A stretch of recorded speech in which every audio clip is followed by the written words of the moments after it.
歡迎返到嚟日常研究部。有養貓嘅主人都知，貓嘅感官其實好敏銳㗎。例如你仲喺隔幾條街，佢好似已經知你返緊嚟，心理時鐘直情仲準過鬧鐘添。甚至有時你打電話返屋企開 FaceTime，佢一聽你把聲，見到你個樣就即刻衝埋你。但奇怪嘅係，當你只係換個髮型，或者帶咗佢個 friend 去沖涼剪毛，佢竟然會突然唔認人。唔係話完全推翻晒以前聽同睇嘅判斷啦。今集我哋想同大家傾下，成日話到貓嘅嗅覺叻過人類10幾倍喎，對佢哋嚟講，個世界係咪真係靠聞出嚟咁緊要呢？我哋仲會分享喺現實中人貓關係同氣味之間嘅真實案例，當中嘅細節可能會令到你有所啟發。記住睇到最後。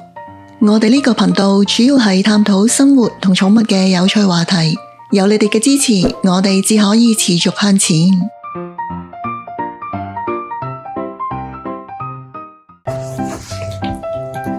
首先要搞清楚，喺大自然好多動物嘅世界入面，氣味絕對比視覺重要得多啊！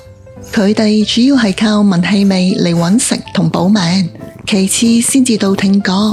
對貓嚟講，對眼其實只係輔助工具啊，未必可以精準咁認出每個個體啊。正因為佢哋主要係靠氣味認人，如果有人衣着同你近似，身高又差唔多，你隻貓隨時就有機會認錯啦。當明白咗呢套邏輯後，你就會諗到，當一隻貓長時間足不出戶，每日聞嚟聞去都係屋企個小小地方啊，最多都係等你返屋企俾佢聞下，你話唔悶就奇。呢樣亦都解釋到點解有啲貓會為咗聞新味、搵新嘢而選擇鋌而走險呢？自由行唔係後生仔嘅專利啊！喺蘇格蘭就有隻10歲嘅老貓，成日自己搭火車、坐巴士，甚至搭人哋順風車去旅行。最誇張嗰次，呢位大叔竟然去咗離屋企60公里外嘅冒險樂園啊！喺主人眼中，呢隻貓雖然好鍾意冒險搵刺激，但絕對係個顧家好男人啊！無論去到幾遠，最後佢都會搵路返屋企㗎，而且返到屋企之後，第一時間就會陪住患有腦退化嘅男主人，總有辦法令老人家平靜落嚟啊！除咗自己一個會去旅行嘅冒險貓，亦有啲貓會比較鍾意有人陪嘅。喺美國就有一隻貓，因為唔想屋企人去旅行時掉低自己，就竟然偷偷爬咗上個車頂。架車仲喺高速公路行咗成段路，仲要不斷爬頭超車，但竟然都冇人響安提醒下。結果主人就係咁揸咗成2個鐘車，行咗超過100英里啊！直到入油先至發現，原來佢隻貓一直喺車頂啊！最後呢位主人唯有成個旅程都預埋隻貓，齊齊去度假啦。既然講到貓會咁驚悶，又鍾意聞新味，一隻貓變身做賊去偷嘢，真係一啲都唔奇啊！喺紐西蘭就有隻15個月大嘅貓，最鍾意偷鄰居啲衫返屋企㗎。犯案已經差唔多1年啦，主人話極佢都唔聽㗎。到目前為止，佢已經喺大約40個街坊屋企偷走咗成幾百件衫啦，連底褲都唔放過。之前嘅集數講過啦，貓一向都重口味㗎嘛。雖然俾佢偷咗咁多次嘢，但主人受訪時話，大多數街坊竟然都讚佢多過嬲啊！仲有人笑住話，點解自己咁唔好彩啊？一次都冇俾佢偷過嘢嘅。睇完以上幾個輕鬆又搞笑嘅分享，接落嚟我哋想轉一轉個氣氛，睇下氣味喺人貓關係入面點樣帶嚟情感上嘅衝擊。以下幾個真實個案可能會令到你重新思考，氣味冇分好壞，但對你同隻貓嚟講，一直都有好重大嘅意義啊！呢個現象喺多貓家庭都算幾常見啊！如果其中一隻貓去完醫院或者做完手術返嚟，身上陣味變咗藥水味加埋麻醉藥味，另一隻貓就會係咁對住佢哈氣啦，好似完全認唔出佢咁。有主人就分享過有類似嘅經驗，佢養咗一對姊妹貓，由細到大形影不離啊。到咗12歲嗰年，其中一隻患咗糖尿病，主人就索性幫佢哋換糧啦，仲打咗大約10日嘅胰島素。點知原來單係轉咗隻糧，佢就已經好返啦。不過可能真係好得太快啦，隻貓嘅體質同氣味完全唔同晒啊！搞到有一日主人收工返到屋企，發現成間屋好似打完仗咁，原來係另一隻貓已經完全認唔出佢嘅親生妹妹啦。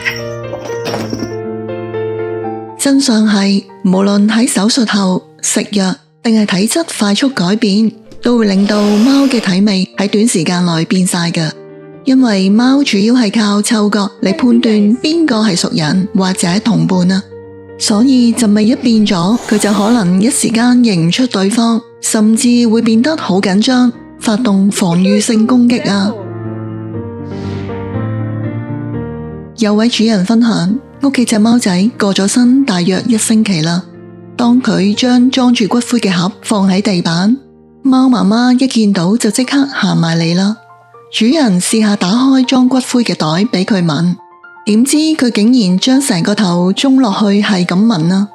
聞完之後，貓媽媽仲將隻手搭住個盒，就咁守咗成晚啊，點都唔肯行開。主人話見到佢咁嘅樣，好似真係知道個仔用另一種形式返咗嚟咁。之前貓媽媽一直唔肯食嘢，成日匿埋㗎。但自從聞返佢個仔嗰陣味，佢就好似平復咗，用安靜去哀悼同接受啦。真相係遺體會經過成1000度嘅高溫火化，身體組織同體味基本上已經燒到咩都冇晒啦。喺科學角度，貓係好難聞得返原本同伴陣味。不過亦有講法話，貓對主人哀傷嘅情緒係好敏感。加上骨灰可能仲留低少量毛髮或者遺物嘅氣味，所以隻貓係嗰刻先至會有咁大反應啊。既然氣味可以係一種一世嘅記號，有位主人就分享咗一段解釋唔到嘅經歷。佢隻養咗22年嘅貓喺2年前走咗啦。有一日，當佢喺客廳工作嘅時候，突然聞到陣臭味，仲要好似圍住佢轉咁。呢陣味持續咗成個鐘，佢先至突然醒起，養過貓嘅人絕對唔會認錯，係一種好濃嘅貓尿味。佢為免自己多心啦，特登喺客廳坐多3個鐘啊，想睇下陣味會唔會散緊啲啦。點知陣味都完全冇淡到，呢一刻佢終於肯定到啊，係我隻貓返咗嚟，佢可能就快要去投胎啦，所以最後返嚟望我一眼咯。真相係，有研究指出，呢種現象可能係因為主人喺寵物走咗之後，因為長期太過傷心、太掛住，所以先產生幻覺。但亦有另一種講法，好似我哋喺之前集數曾經提過，英國有位好有爭議性嘅科學家謝爾德雷克博士，佢就收集咗幾百個個案，認為死後交流係真有其事啊。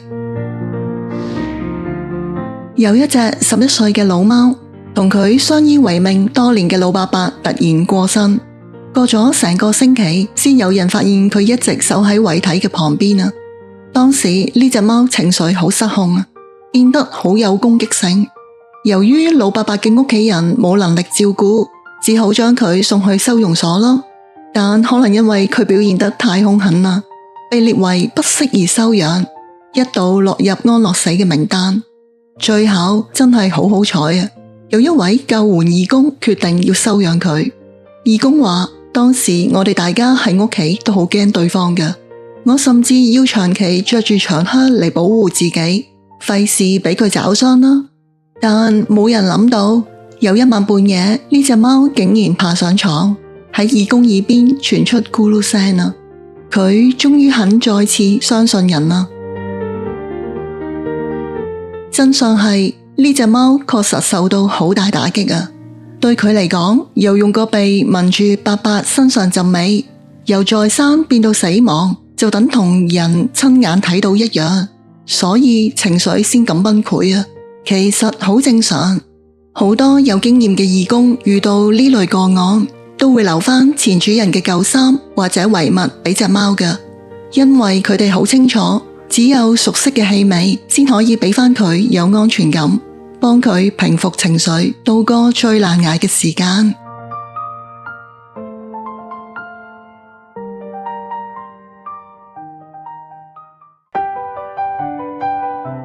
睇到呢度，你會發現唔同個案都有個共通點啊！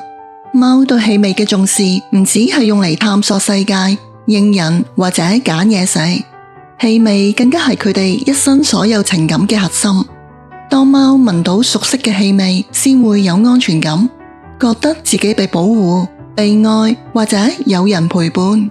一旦氣味變咗或者冇咗，佢哋就會好焦慮、好無助。而呢啲反應可能就係你一直以嚟覺得嘅完全唔成比例啊！歡迎分享交流你嘅諗法同經歷，記得訂閱我哋嘅頻道，按讚同分享。多謝你睇到最後。